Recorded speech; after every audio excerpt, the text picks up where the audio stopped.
What's up, everybody? Thank you for tuning in again to another episode of the Man Listen Show. Before we get started, let's hear a few words from our sponsors. Please buy the new book by Erika Nicole Moore, Diabolical Tales of Woe. Diabolical Tales of Woe is a thrilling collection of short horror stories that leave you in an excited trepidation to see what will happen next. Prepare to face one horrific encounter after the next in this captivating novel. You can find this book on Amazon in the Kindle and paperback version. That is Diabolical Tales of Woe by Erika Nicole Moore. I got to kick this thing off. Yeah. Can I kick it off? Yeah. 1, 2, 3, 4.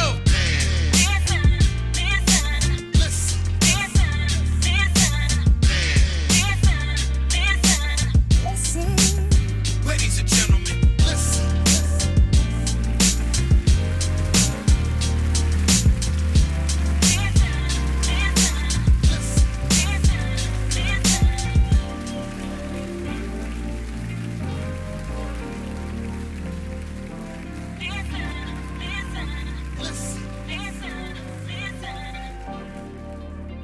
Conversate with Us Radio presents the Man Listen Show. We are the blackest radio show on the internet.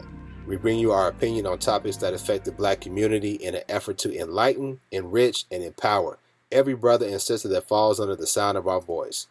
We operate on a no-hating frequency, so be prepared for us to keep it 100% real and 100% black all the time.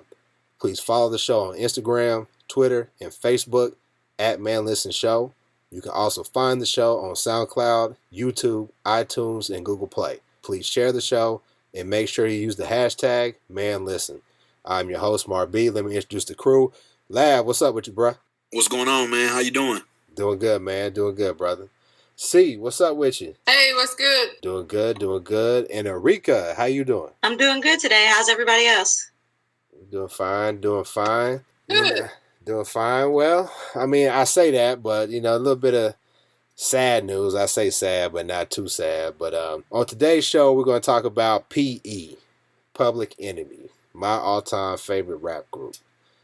They made the news this week due to Chuck D firing their hype man for over 30 years, Flavor Flav. And, it hasn't been a secret. Chuck and Flav have been at odds over the years, and mostly due to Flav's antics. But most recently, the two sides became at odds due to Flav not wanting to perform or be associated with a rally the group was doing for Bernie Sanders. Apparently for Chuck and the rest of the group, this was the final straw, and the group decided to part ways with Flavor Flav.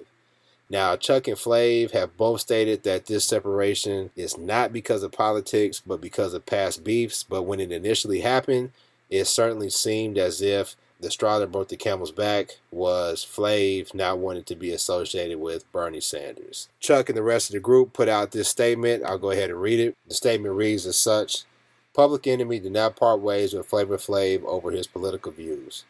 Flavor Flav has been on suspension since 2016 when he was MIA from the Harry Belafonte benefit in Atlanta, Georgia. That was the last straw for the group. He had previously missed numerous live gigs from Glastonbury to Canada, album recording sessions, and photo shoots. He always chooses to party over work. Public Enemy toured Europe and co-headlined with the Wu-Tang Clan in May 2019 without Flavor. They have also done numerous benefit shows without Flavor. While Public Enemy Radio was moving forward, Flavor Flav was starring on the reality show Growing Up Hip Hop New York, where an episode featured his children discussing the intervention and putting him into rehab. It's time to move on, and everyone wishes Flavor well. And it's signed by Chuck D and the rest of the current members of Public Enemy. I gotta admit, y'all, when I saw this, man, it really rubbed me the wrong way. And I just, I felt like since we the blackest radio show on the internet, and this is probably the blackest rap group ever, we had to talk about it. So what were your initial thoughts about Flav finally being kicked out of the group? My first thought was, when did the brand of Public Enemy change? I guess I wouldn't have thought in the 90s that they would have been performing for any political candidate, especially in this system. The system really hasn't went very far. It doesn't really benefit black people. It was never made for us. So what made them go out on a limb and dismiss their boy? And then as far as them saying it had nothing to do with it, I mean, Flav even said itself, as soon as it came out, he got on Twitter and said he didn't have anything against Bernie. He just didn't want to perform. He didn't feel like he had to endorse anybody. So it really was over Bernie. And then for Chuck D to say, no, he's been on probation since 2016. Well, then why now? I mean, if somebody's on probation for 4 years, they should have been kicked out the group. Yeah, I mean, that dog didn't hunt for me. To put out that statement saying that, he's been on suspension since 2016.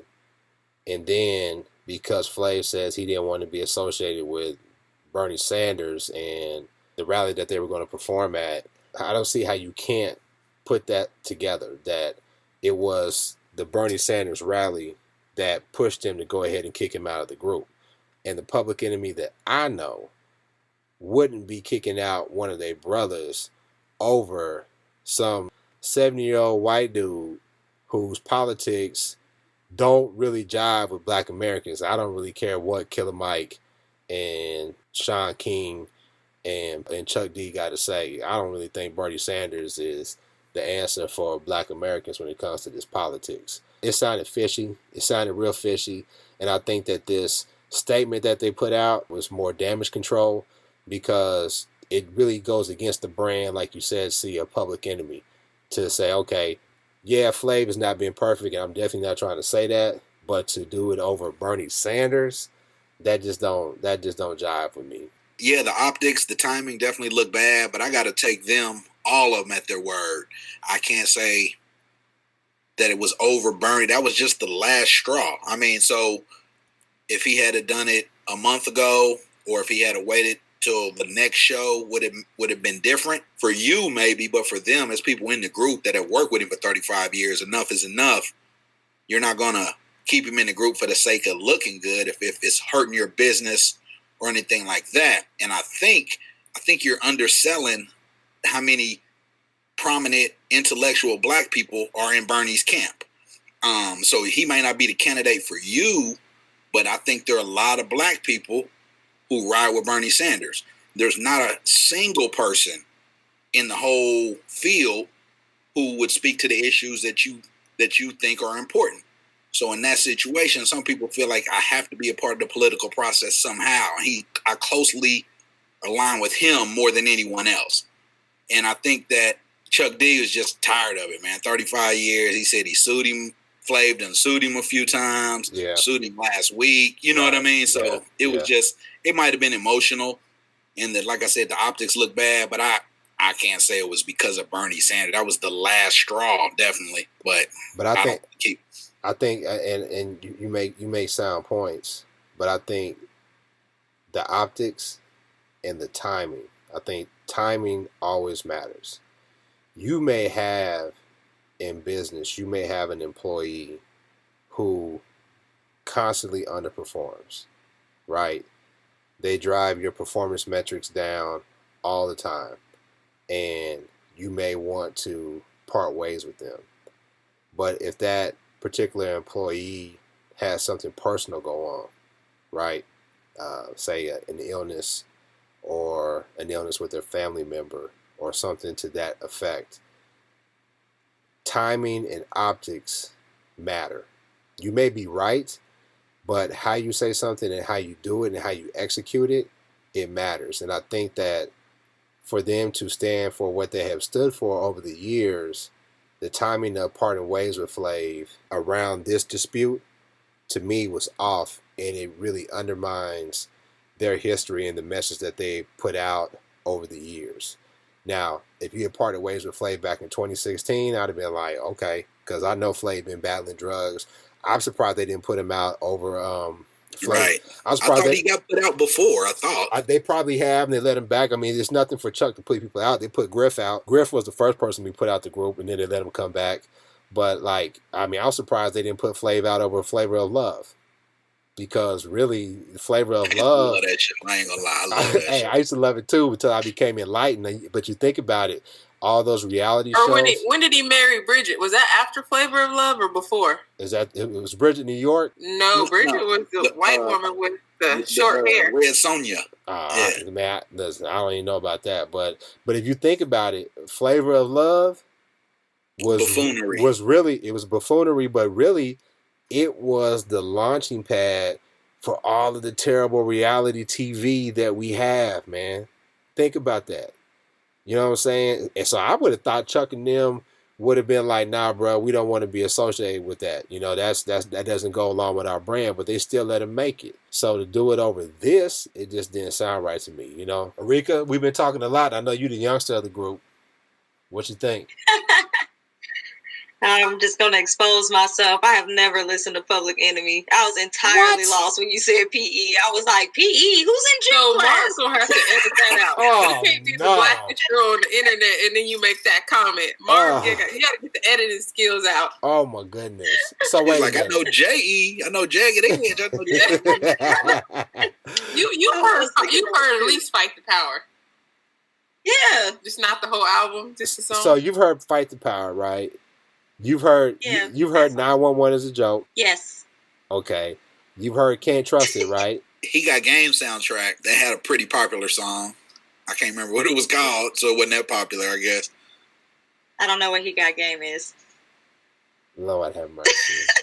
Wait, the look on y'all's face. we gonna have to edit the bio from the group. We can't even be the blackest radio show on the internet if they don't know about Public Enemy. I mean, next thing I know you gonna say I ain't never seen an episode of Good Times. I mean, full episode. Didn't they have Janet Jackson on it? Yes. Yeah, they did. Penny. Okay. Yeah, so I've seen clips. Okay. She said she's seen clips. Oh my God. When we were kids, we only had one TV and we didn't have cable, and my mama watched it. So we didn't watch TV. We listened to the radio and we played outside and we entertained ourselves. So.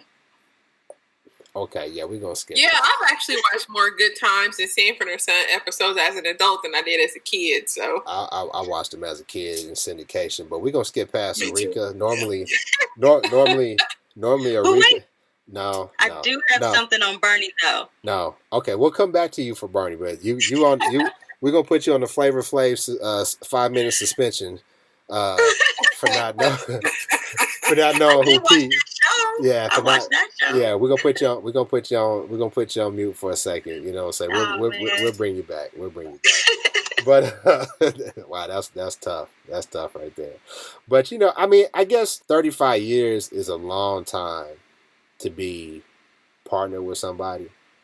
And I think about it with friendships, you have your ups and your downs, right? Like I got a crew. Lav and I, you know, we part of the 4th Floor crew. And, you know, we've all been friends going back to 95. Lav came on around 96, 97. So you do the math. You know, it's been over 20 years. You know, we've been boys, and there's been ups and downs and, you know, disagreements between a few of us, but we always bring it back, you know. But I think when you add business, because the group started with Chuck and Flav, you add that business piece, and they were always been polar opposites. Like Flav always called himself the jester of the group, right? He referred to himself as that way. Chuck's the hard rhymer, right? That's his name, the hard rhymer. And he came with straight no chaser lyrics, and they always put Flav in there to sort of chase it, for a lack of a better term, so that it was more palatable to a wider audience. So when you have 911 as a joke, which was a humorous song, and if you watch the video, it was funny, but it was speaking to a real phenomenon that was going on in black communities, where we didn't have the access to health care, and when we had emergencies, it took forever for them to come. But it was one of those songs that, you know, you kind of laughed, and because Flav had the clock and the way he used to dance and all that, it still got that message across, but it still was effective, even though it was somewhat humorous. And I don't care what anybody says, there is no better hype man than Flavor Flav. Have y'all had a chance to see Public Enemy in concert? no, I've never seen him in concert. Me, I haven't done Man. concert. Not live, at least. Man, listen, let me tell you something. They came when I was living in the wilderness of Omaha, Nebraska. They came to Lincoln, Nebraska, and it was my first time seeing them in concert. And when I tell you that, you know, everybody was kind of questioning. They were like, is Flav gonna be here? You know, is the whole group gonna be here? You know, because you never see them all together that much in the media. And is Flav gonna be here or whatever? And when the concert started, and Flav started out, yo, bust the move, man, and he started kicking his rhymes. And they did Public Enemy #1, and they rushed the stage, and it was the whole crew. Man, I'm telling you, I was so hyped as a long time Public Enemy fan. So it doesn't get better in terms of like a hype man that in hip hop. Flav is the one. He's the one. But again, 35 years of friendship and business. How do you make that decision? It's got to be hard, don't you think? I definitely think that's hard. 35 years is a long time. That's why I say it was something he definitely didn't take lightly. It was something that took a lot of thought. And it probably had been coming for a long time, and I don't know for whatever reason why at that particular moment he had just got fed up. I think reading the statement, he was saying basically Flav is there when there's money on the line, but when it's a benefit or something like that, he doesn't show up. And that I can see where that could cause disagreement because Public Enemy and Chuck D have historically been philanthropic, and so he's saying that doesn't really it's not consistent with the values of the group. Now, again, it hasn't been consistent for 20 years of the 35, but, I can't tell him when enough is enough. But 35 years, I'm sure it was tough on him.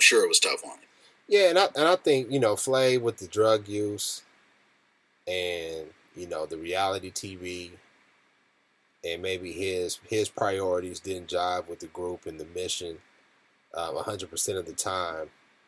But I think that, he was who he was. And like I said, he fit the mold of what they needed. He was the jester of the group, the hype man.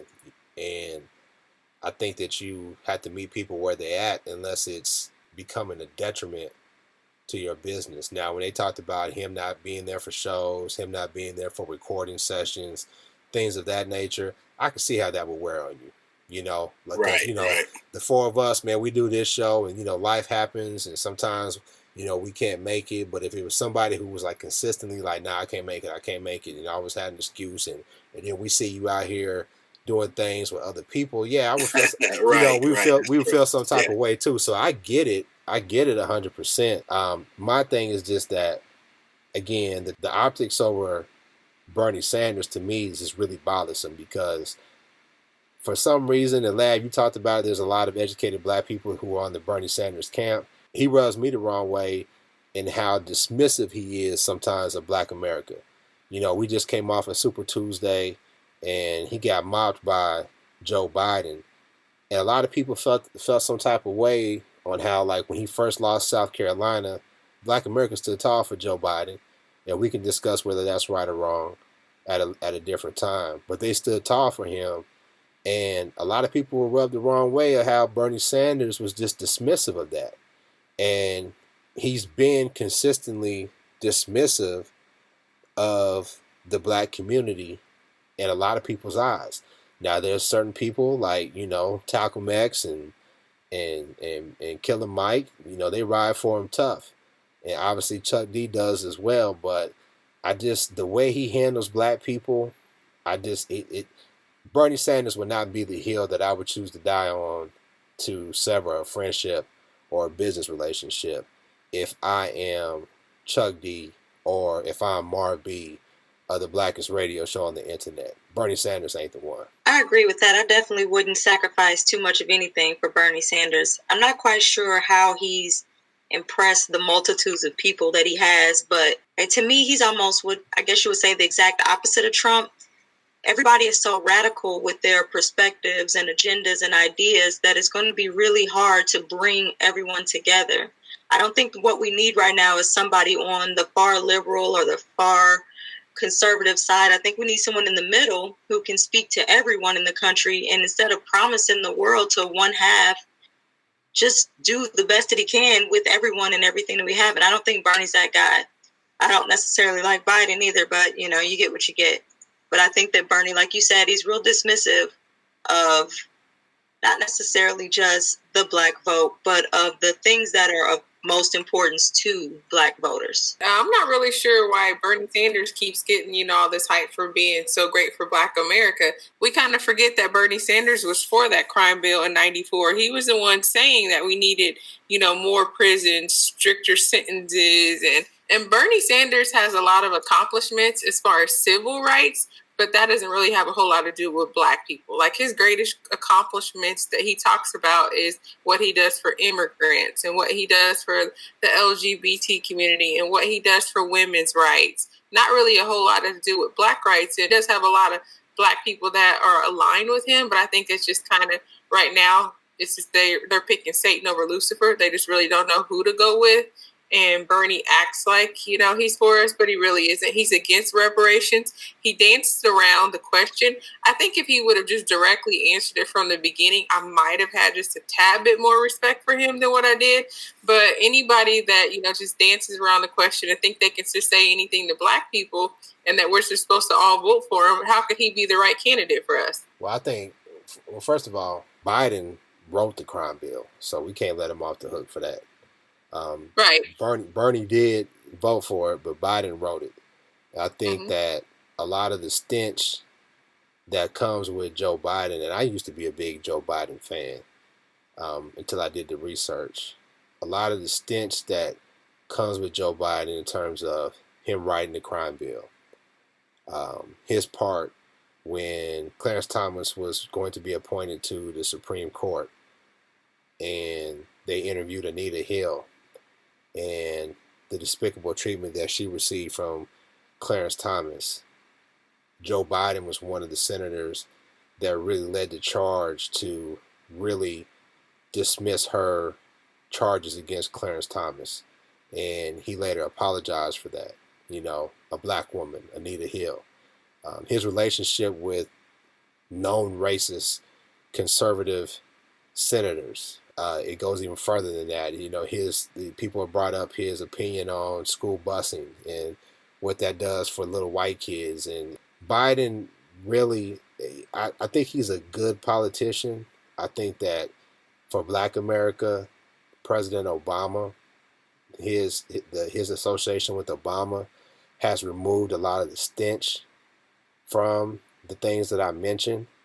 And clearly Black America has sided with Joe Biden for the most part. And we saw that with Super Tuesday. I think that politics in this way doesn't really jive, and going back to PE, it doesn't really jive with the brand of Public Enemy. And I don't see why they chose to make this a big deal in terms of the personnel decisions that they made for their group. It just doesn't make sense to me. But you had talked about Bernie Sanders, and I'm a Bernie bro. Nah, I'm just kidding. I'm not. I don't understand the fascination with him either. Number one, he couldn't win it. I don't think he would win the general election. So I wonder if anyone believes he could win the general election. Him and Sean King.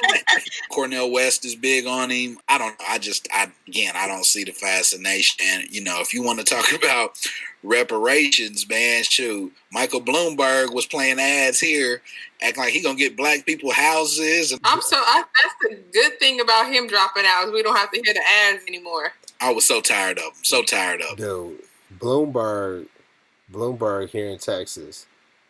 Bloomberg, I got numerous text messages from his camp. Will you vote for Michael Bloomberg? And I said no to Mr. Stop and Frisk, and they stopped text messaging me. I don't know how many mailers I got from them, at least 5, and every other ad was for Bloomberg. It was tough, you know what I'm saying? And it was sickening. His history, when we talk about the stench of some of the things that Joe Biden has done, Bloomberg, there wasn't any removing the stench. There was nothing that could wash off the stench of him outside of saying, on day one, I would give reparations to Black America. Unless he said that, there was no way that with good conscience, I was going to vote for Michael Bloomberg. Mr. Stop and Frisk. Now, let's be fair. Be fair.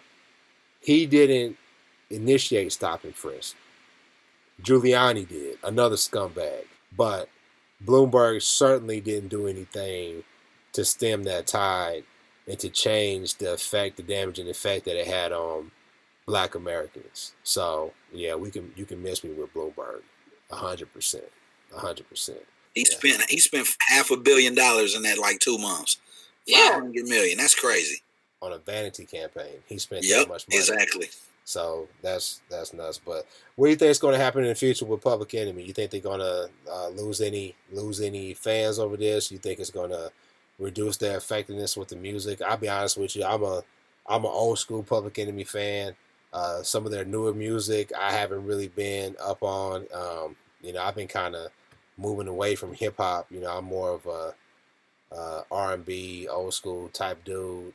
But what do you think this does to the legacy of Public Enemy? I think a lot of PE fans are just like you. They're more into the older, classic Public Enemy.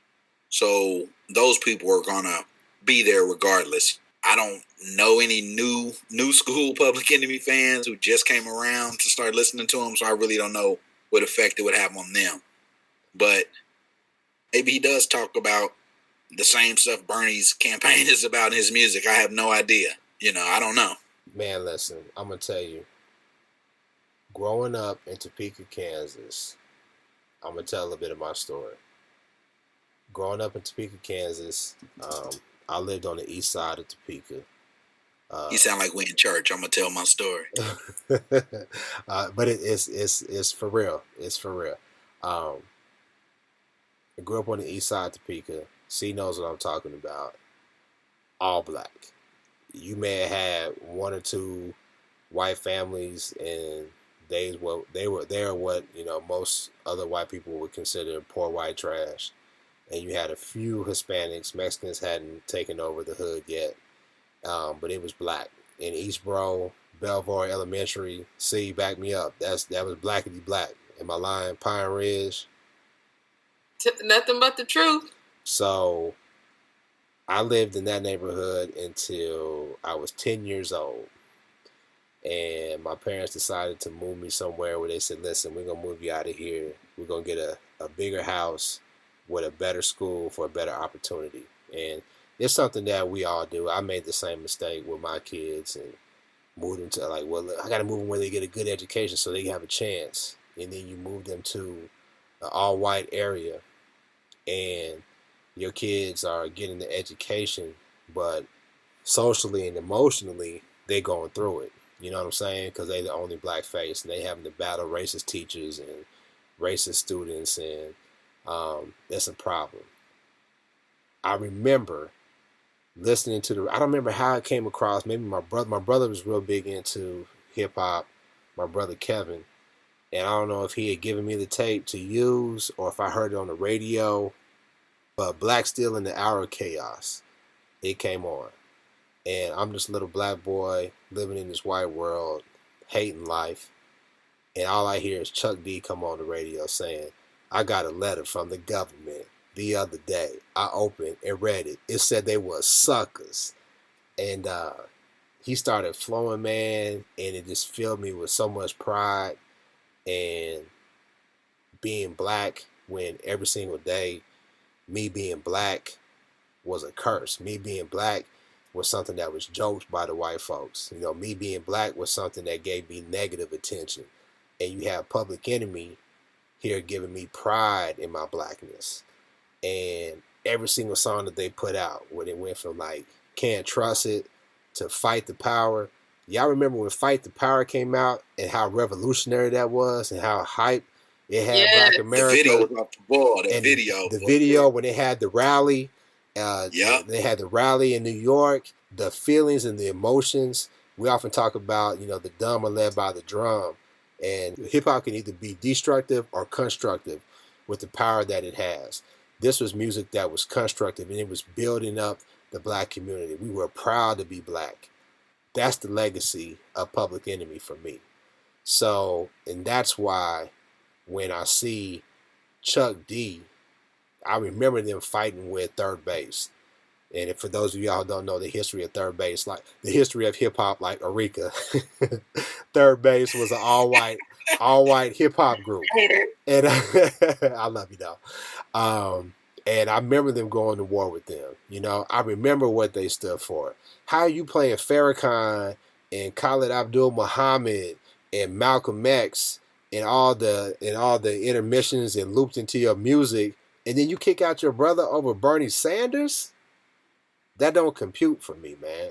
So I'm gonna choose to focus on the legacy and what it meant to me as a young black boy growing up. Maybe this is just a blip, and you know, in the future they'll be able to bring Flav back. Flav will get his act together to where he deserves to be back. But I don't like it, and you know, I hope to see something different from these brothers. See, you got anything to add? I think I'm the opposite of Lav. I think they might lose a lot of those old fans, because I think a lot of the old fans are really pro-black, and you know, kind of like what you just mentioned about growing up and hearing that music, like just that line, because I'm black and I'm proud, and then you kick your brother out for a non-paid event and then a non-paid political event to, you know, for Bernie Sanders. It's Mr. I really don't see like I don't think there's any coming back from that. Mr. I'm cool with reparations for Jews, but not for black people. Like, really? Exactly. Really? Exactly. Oh, the entire Democratic debate, Bernie Sanders was talking about what he was going to do for Latinos, but failed to mention what he was going to do for black people. I could see if it was some type of benefit that was going to contribute or benefit to the black community for scholarships, black kids, you know, athletics, you know, anything, single moms, after school programs. But this was actually a benefit to endorse a political candidate. Yeah. I just don't see how Chuck D made that decision. Well, they said that he was MIA for the Harry Belafonte benefit. And you know, Harry Belafonte is stood tall for Black America. Big time. So again, they said that happened in 2016. You should have kicked him out then. And if you didn't kick him out over him not showing up for the Harry Belafonte benefit, why kick him out over the Bernie Sanders? I just ain't feeling it. But Flav sent a cease and desist, though, before he kicked him out the group. He might not have done that at the Harry Belafonte thing, though. That's true. I mean, and don't get me wrong. I am not saying that Flav is without culpability. I'm not.